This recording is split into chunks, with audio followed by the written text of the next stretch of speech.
s.jabin channel में खुशामदीद। मेरे channel को सब्सक्राइब करें और इसके साथ साथ बेल आइकन पे लाजमी क्लिक करें मज़ीद अच्छी वीडियोस के लिए। शुक्रिया। बिस्मिल्लाहिर्रहमानिर्रहीम। अस्सलाम वालेकुम। उम्मीद है आप सब लोग अच्छे होंगे, ठीक होंगे, खैरियत से होंगे। पिछली वीडियो में मैंने आपको टेंसेस के हवाले से थोड़ा सा छोटा सा इंट्रोडक्शन करवाया था। टेंस क्या होते हैं, टेंस कितने किस्म के होते हैं और सेंटेंस का छोटा सा तारुफ करवाया था, उनकी काइंड्स के हवाले से बात की थी। आज इंशाल्लाह ताला मैंने पिछली वीडियो में ये भी बताया था कि हम वन बाय वन करके काइंड को लेकर आएंगे। तो सबसे पहले प्रेजेंट की काइंड्स को लेकर आएंगे, फिर पास्ट और फिर फ्यूचर।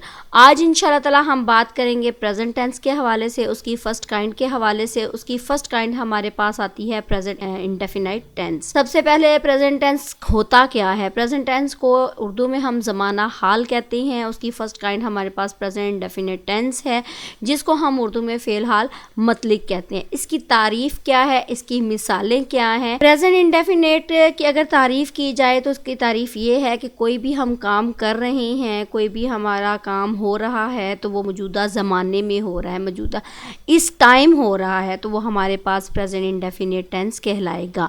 यानी कोई भी काम का करना, किसी भी काम का करना होना मौजूदा ज़माने या ज़माना हाल में पाया जाए तो वो हमारे पास प्रेजेंट इंडेफिनाइट में बात आएगी। मिसालें क्या हैं। I work hard, we eat mangoes, they go to school. मैं मेहनत करता हूँ, हम आम खाते हैं, वो स्कूल जाते हैं। अब यहाँ पे जो हूँ हैं का लफ्ज़ इस्तेमाल हुआ है वो प्रेजेंट को शो कर रहे हैं। अगर हैं लफ्ज़ इस्तेमाल होगा, याद रखें कि वो प्रेजेंट को शो करते हैं। जो हम इस दौर में मौजूदा वक्त में काम करते हैं तो वो प्रेजेंट को शो करते हैं।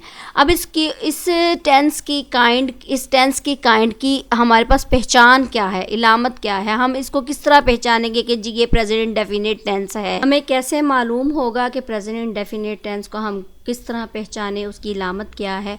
याद रखें कि उर्दू या हिंदी फ़िक्रे के आखिर में ता है, ती है, ते हैं, ताहूँ वगैरह आते हैं, वो हमारे पास प्रेजेंट इंडेफिनिट टेंस कहलाएगा।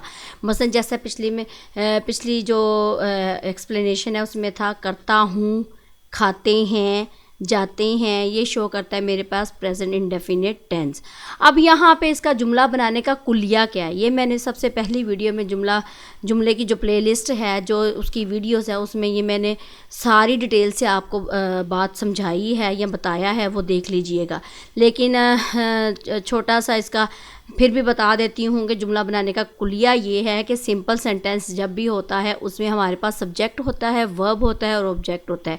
सब्जेक्ट होता क्या है, सब्जेक्ट को हम उर्दू में फ़ाइल कहते हैं। फ़ाइल का अगर मज़ीद मीनिंग लिया जाए तो काम करने वाला होता है।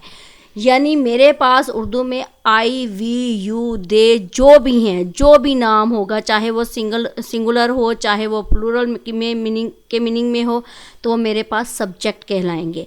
वर्ब क्या है, वर्ब मेरे पास फेल है, फेल मैं काम को शो करूँगी, उसके मीनिंग को लूँगी। तो यानी मेरे पास उस जुमले में जो भी मैं काम करूँगी, चाहे मैं खा रही हूँ, चाहे मैं पढ़ रही हूँ, तो खाना और पढ़ना मेरे पास वर्ब कहलाएगा। ऑब्जेक्ट क्या है, ऑब्जेक्ट मेरे पास मफ़ऊल है। इसका मीनिंग उर्दू में अगर मज़ीद इसके मीनिंग देखूँ तो जिस पर काम हो रहा है।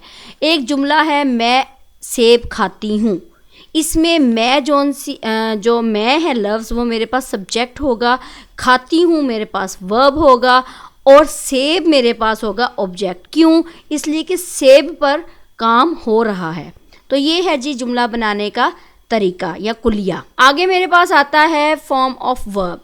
इस टेंस की काइंड में प्रेजेंट इंडेफिनेट टेंस में फेल की हमेशा पहली फॉर्म इस्तेमाल होगी। फॉर्म ऑफ वर्ब कौन सी इस्तेमाल होगी? पहली, फर्स्ट फॉर्म ऑफ वर्ब इस्तेमाल इसमें होगी। इसमें हेल्पिंग वर्ब कौन से यूज़ होते हैं? इसमें हेल्पिंग वर्ब्स दो यूज़ होंगे, डू और डज। डू को हम किन के साथ इस्तेमाल करेंगे और डज को किन के साथ इस्तेमाल करेंगे, ये देखते हैं। डू को हम आई, वी, यू, दे या जमा के साथ इस्तेमाल करेंगे, प्लूरल जिसको कहते हैं, ठीक है। डज को हम ही, शी, इट प्लस सिंगुलर के साथ इस्तेमाल करेंगे। आगे सेंटेंस मेथड प्रेजेंट इंडेफिनिट में क्या है? यानी कि हमने प्रेजेंट इंडेफिनिट टेंस में सेंटेंस को बनाना कैसे है, हमने सेंटेंस को शो करना कैसे है, हमने उसमें फर्स्ट फॉर्म लगानी कैसे है। याद रखें कि सब्जेक्ट के बाद हमेशा वर्ब की फ़र्स्ट फॉर्म आती है और प्रेजेंट इंडेफिनिट टेंस में सब्जेक्ट के बाद वर्ब की फ़र्स्ट फॉर्म और उसके बाद ऑब्जेक्ट आता है। इसी तरह अगर हमने सिंगुलर की लाइन में जाना है तो फर्स्ट फॉर्म के साथ आपने एस या ई एस का इजाफा करना है। वो आपको सेंटेंसेस जब देखोगे तो आपको पता चल जाएगा। क्या है कि सब्जेक्ट हमारे पास आई, वी, यू, दे और जमा हैं, तो वहाँ पे उसके आगे आपने फ़र्स्ट फॉर्म इस्तेमाल करनी है और ऑब्जेक्ट लगा देना है। इसी तरह अगर सब्जेक्ट हमारे पास ही, शी, इट और सिंगुलर इस्तेमाल हो रहे हैं तो आपने फ़र्स्ट फॉर्म के साथ एस या ई एस का इजाफा करना है।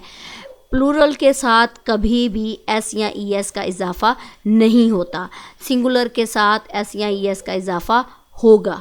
कैसे, ये देखें। सबसे पहले हम लेते हैं सब्जेक्ट आई, वी, यू, दे और जमा, first form of verb plus object. ठीक है, आई रीड द न्यूज़पेपर, मैं अखबार पढ़ता हूँ। अब यहाँ पे देखें, आई मेरे पास सब्जेक्ट आ रहा है, रीड पढ़ना, मैं काम कर रही हूँ। ठीक है, रीड मेरे पास वर्ब आ जाएगा, न्यूज़पेपर मेरे पास ऑब्जेक्ट आ जाएगा। ये देखें, ये वर्ब की फ़र्स्ट फॉर्म मेरे पास रीड आ रही है, इसके साथ मैंने एस या ई एस का इजाफा नहीं किया। क्यों? इसलिए कि मैंने ऊपर एक शर्त रखी थी कि आई, वी, यू, दे और प्लूरल जहाँ पे भी होगा वहाँ पे सिर्फ फर्स्ट फॉर्म इस्तेमाल होगी वर्ब की। तो यहाँ पे आ जाएगा आई रीड द न्यूज़पेपर। हम अच्छी किताबें पढ़ते हैं, we read good books, read आ जाएगी फर्स्ट फॉर्म वर्ब की। तुम रोज़ाना दौड़ते हो, you run every day, run आ जाएगा वर्ब की फर्स्ट फॉर्म। वो गेम्स खेलते हैं, दे प्ले गेम्स, प्ले आ जाएगा फर्स्ट फॉर्म वर्ब। 4 लड़के मैदान में खेलते हैं, 4 boys play in the ground, play आ जाएगा वर्ब की फर्स्ट फॉर्म। ये तो था मेरे पास आई, वी, यू, दे के हवाले से। आगे मैं देखती हूँ कि मेरे पास ही, शी, इट के हवाले से क्या है। सब्जेक्ट अगर मेरे पास ही, शी, इट और सिंगुलर होगा तो फर्स्ट फॉर्म वर्ब की जो भी होगी उसके साथ आपने एस या ई एस का इजाफा करना है और आगे ऑब्जेक्ट लगाना है। वो अच्छी किताबें पढ़ता है, ही रीड्स गुड बुक्स। अब यहाँ देखिए मैंने एस का इजाफा किया, ही रीड्स गुड बुक्स। इसलिए मैं कह रही हूँ कि आपको टेंसेस स्टार्ट करने से पहले वर्ब की 3 फॉर्में आनी चाहिए, जो कि मैंने वीडियोस बना दी हैं, वो आप देख लीजिएगा। यहाँ पे अब एस का इजाफा हुआ है, रीड्स। ठीक है, आगे वो बात करती है, शी टॉक्स। बारिश होती है, इट रेन्स। अहमद स्कूल जाता है, Ahmad goes to school, goes E S का इजाफा। जहाँ पे भी आपने ही, शी, इट सिंगुलर इस्तेमाल करना है वहाँ पे वर्ब की फर्स्ट फॉर्म के साथ आपने एस या ई एस का इजाफा करना है। आगे मेरे पास आते हैं नेगेटिव सेंटेंसेस। क्या हैं कि आपने I, we, you, they plural, subject के बाद डू नॉट और first form of verb plus object. He, she, it singular होगा तो डज नॉट का इस्तेमाल होगा और फर्स्ट फॉर्म ऑफ। अब यहाँ पे एस या ई एस का इजाफा नहीं करना। क्यों नहीं करना? क्योंकि यहाँ पे जो एस या ई एस का इजाफा होता था वो यहाँ से हट के डज के साथ आ जाएगा। यानी ये डू है ना, डू के साथ मिलके वो डज बना देगा। तो आपने उसकी फर्स्ट फॉर्म वर्ब की फर्स्ट फॉर्म के साथ एस या ई एस का इजाफा नहीं करना। जब भी डज का इस्तेमाल होगा तब आपने वर्ब की फर्स्ट फॉर्म के साथ एस या ई एस का इजाफा नहीं करना। आपको एग्जाम्पल से पता चल जाता है। अच्छा जी, मैं जाता हूँ, आई गो। मैं नहीं जाता हूँ, आई डोंट गो। अब आप इसकी शॉर्ट फॉर्म भी लिख सकते हो डू नॉट की, आप डोंट भी लिख सकते हो, डू नॉट भी लिख सकते हो। ठीक है, आई डोंट गो। वो जाता है, ही गोज़। देखिए मैंने यहाँ पे एस या ई एस का इजाफा कर दिया, ही गोज़। वो नहीं जाता, ही डज नॉट गो। अब मैंने यहाँ पे गोज़ नहीं लिखा, यहाँ पे ही डज नॉट गो या डजंट गो। ठीक है, ये भी ठीक है। तो ये तो मेरे पास थे नेगेटिव सेंटेंसेस। अब देखते हैं इंटरोगेटिव सेंटेंसेस क्या हैं। उर्दू के सवालिया फ़िक्रे अगर क्या से शुरू हों, यानी क्या मैं जाता हूँ, क्या वो जाता है, क्या तुम पढ़ते हो, क्या वह सोती है, क्या से शुरू हों, तो सवालिया फ़िक्रे में ये जो डू और डज है ना, ये सब्जेक्ट से पहले आ जाते हैं। सब्जेक्ट हमारे पास क्या क्या थे? I, we, you, they, he, she, it singular plural, ये सारे सब्जेक्ट्स हैं। ठीक है, और कोई भी नाउन नेम, राइट। तो यहाँ पे सब्जेक्ट से पहले डू या डज आ जाएंगे और आखिर में क्वेश्चन मार्क आ जाएगा। क्या मैं जाता हूँ? डू आई गो। मैं आया है इसलिए मैंने यहाँ पे डू लगाया है। क्या वो जाता है?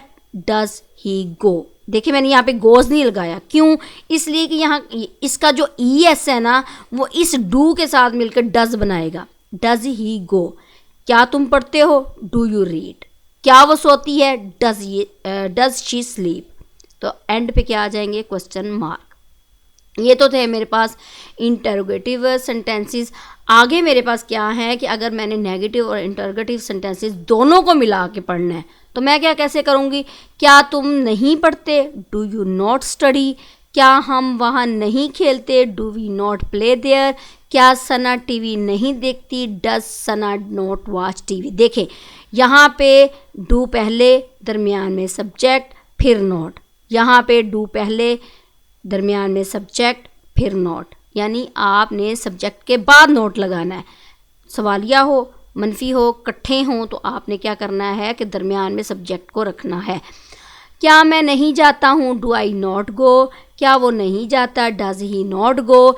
मैं कहाँ नहीं जाता? अब यहाँ पे देखें मैंने वेयर का लफ्ज़ इस्तेमाल किया है, तो वेयर को हमने इस डू और डज से पहले ले आना है, ठीक है। वेयर डू आई, अब मैं यहाँ पे मैं का इस्तेमाल हो रहा है लफ्ज़ का, तो मैं क्या करूँगी कि where do I not go, वो कहाँ नहीं जाता। यहाँ पे तो मैं था, अब यहाँ पे वो है, वो मतलब ही यूज़ हो रहा है, तो यहाँ पे मैं इस्तेमाल करूँगी where does he not go, ठीक है। सारा फिक्रा यही रहेगा, वेयर व्हेन व्हाट को आपने स्टार्ट पे ले आना है, ठीक है। आगे देखें, वाई, व्हेन, वेयर, हुज, ये सवालिया अल्फाज हैं। अगर फ़िक्रात में ये अल्फाज इस्तेमाल होते हैं तो आपने इन फ़िक्रात को शुरू में लगाना है और उनके फ़ौरन बाद आपने डज या डू का इस्तेमाल करना है, वो मैंने पहले आपको बता दिया है। वो कहाँ रहते, हम मरीज़ों से नफ़रत क्यों करते हैं? Why do we hate the patients. यहाँ पे अब मैं नेगेटिव यूज़ नहीं कर रही, मैं सिर्फ सवालिया इस्तेमाल कर रही हूँ उनके साथ। Why do we hate the patients, वो कहाँ रहती है? Where does she live. वो मैं कहाँ जाता हूँ? Where do I go. वो कहाँ जाता है? Where does he go. वो कहाँ सोती है? Where does she sleep. तुम कब जागते हो? व्हेन डू यू अवेक, यानी तुम कब जागते हो? When do you awake. And पे क्या आ जाएगा? सवालिया मार्क्स। अच्छा जी, ये तो थे मेरे पास वाई, व्हेन, वेयर, हुज को मैंने कैसे इस्तेमाल करना है। ऐसे इस्तेमाल करना है कि जब भी ये लगेंगे तो इसके फ़ौरन बाद आपने डू डज का इस्तेमाल कर देना है। अब दोहरे जो होते हैं सवालिया जुमले, वो कौन से होते हैं? वो यही होते हैं। वो आजकल कहाँ रहता है? Where does he live these days. तुम सुबह की सैर को कहाँ जाते हो? Where do you go for morning walk. देखें यहाँ पे यू इस्तेमाल हुआ है ना, इसलिए मैंने उसके पीछे, उससे पहले मैंने डू लगा दिया। ही इस्तेमाल हुआ था, उससे पहले डज इस्तेमाल। मैंने ऊपर आपको बता दिया है कि डू किसके साथ लगाते हैं, डज किसके साथ लगाते हैं। आपको उर्दू कौन पढ़ाता है? Who teach you Urdu. अब यहाँ हम देखें हु के साथ हमने डज और डू का इस्तेमाल क्यों नहीं किया, वो मैं आपको आगे बताती हूँ। हु का इस्तेमाल हु के बाद डू या डज को नहीं लगाते, ये हमेशा याद रखिएगा। हु के लिए वर्ब की पहली फॉर्म के आखिर में एस या ES लगाना है, वो उस सूरत में जब आप इस्तेमाल कर रहे हो ही, शी, इट और सिंगुलर। अगर मनफी फ़िक्रात हों तो हु के बाद डज नॉट लगाते हैं। मसलन दरवाजे पर दस्तक कौन देता है? Who knocks at the door. अपने घर को कौन साफ नहीं करता है? Who does not clean his house. तुम्हें कौन पढ़ाता है? Who teach you. उसे कौन मारता है? Who beat her. याद रखिएगा हु के बाद आपने कभी भी डज और डू का इस्तेमाल नहीं करना। इसके बाद हु किस किस के लिए इस्तेमाल होता है? लफ्ज़ हु का इस्तेमाल किस किस के तौर पर होता है? हु लफ्ज़ जौन सा है वो या तो सब्जेक्ट के तौर पर भी इस्तेमाल होता है और फिर सवालिया के तौर पर भी इस्तेमाल होता है। आगे मेरे पास आता है प्रेजेंट इंडेफिनेट को। अगर हमने ज़ोरदार फ़िक्रे, ज़ोरदार मसलन किसी चीज़ पे स्ट्रेस दिया जाए तो हमने उसके लिए उसमें फ़िक्रों में तब्दील करना है, तो सब्जेक्ट के फ़ौरन बाद आप डू और डज को भी लगा सकते हो। वो कैसे? वो वाकई खेलती है, शी डज प्ले। तुम वाकई पढ़ते हो, यू डू रीड। ये तो था कि मेरे पास प्रेजेंट डेफिनेट को मैंने अगर ज़ोरदार फ़िक्रे में तब्दील करना है तो आप इन दोनों का इस्तेमाल भी कर सकते हो। आगे मेरे पास आता है कि अगर सवालिया फ़िक्रात को ज़ोरदार बनाना हो तो हम इन चीज़ों का भी इस्तेमाल, इन लफ्ज़ का भी, इन अल्फाजों का भी इस्तेमाल कर सकते हैं। कैसे? क्या तुम वाकई आधी रात तक पढ़ते हो? Do you really study till midnight? Do you really study till midnight? वाकई वो मुझसे नफ़रत नहीं करते। Indeed they do not hate me. ठीक है। आगे मैंने ये देखना है कि नेगेटिव सेंटेंसेस में कभी नहीं, आप अपनी रूटीन में, आप अपनी कन्वर्सेशन में कभी नहीं का लफ्ज़ इस्तेमाल बार बार करते हो। कभी नहीं का मफहूम पैदा करने के लिए नेवर का इस्तेमाल करते हैं। नेवर के साथ कभी भी डू या डज को नहीं लगाना। एक तो हु के साथ और दूसरा नेवर के साथ कभी भी आपने डू और डज को नहीं लगाना। वर्ब की पहली फॉर्म इस्तेमाल होनी है और सब्जेक्ट अगर वाहिद है तो आपने एस या एस का इजाफा आराम से लगा देना है। याद रखिएगा कि हु और नेवर इन दोनों के साथ आपने डू डज को नहीं लगाना। कैसे? वो कभी नहीं लिखता है, वो कभी नहीं लिखता, ही नेवर राइट्स। वो कभी नहीं बात करती है, शी नेवर टॉक्स। तुम कभी नहीं मिलते हो, यू नेवर मीट। हम कभी नहीं पीते हैं, वी नेवर ड्रिंक। इनके साथ आपने डू और डस का इस्तेमाल नहीं करना। ये तो था मेरे पास प्रेजेंट टेंस की पहली काइंड, प्रेजेंट इंडेफिनिट टेंस। इतनी मुश्किल नहीं है, सिर्फ छोटी छोटी बातों को याद रखिएगा कि इसकी अलामत ये है, ता है, ती है, ते हैं। अगर उर्दू फ़िक्रात के आखिर में ये लफ्ज़ आएँ तो आराम से आपको समझ आ जाएगी कि प्रेजेंट इंडेफिनिट टेंस है। एक बात। दूसरी बात ये है कि इसमें वर्ब की पहली फॉर्म इस्तेमाल होती है। तीसरी बात, इसमें हेल्पिंग वर्ब जो उनसे डू और डज इस्तेमाल होते हैं। डू जो उनसे हैं वो आई, वी, यू, दे और प्लूरल के साथ इस्तेमाल होता है। डज जो उनसे है he, she, it, he, she, it और सिंगुलर और वाहिद नेम के साथ डज का इस्तेमाल होता है। मनफी और सवालिया जुमले बनाने के लिए वो भी तरीका मैंने आपको बता दिया। इतना मुश्किल नहीं है, ये बहुत आसान टेंस है, टेंस की काइंड है प्रेजेंट इंडेफिनिट टेंस। यकीनन आपको ये समझ में आ गई होगी, इतनी मुश्किल नहीं है। इंशाल्लाह ताला नेक्स्ट जो सी आएगी वो प्रेजेंट कंटिन्यूस टेंस होगा। प्रेजेंट टेंस की next kind, second kind present continuous tense video आपके लिए लेकर आऊँगी प्रेजेंट कंटिन्यूस टेंस की। तब तक के लिए मुझे इजाज़त दें। अपना ख्याल रखिएगा, दुआओं में याद रखिएगा। अल्लाह हाफिज़।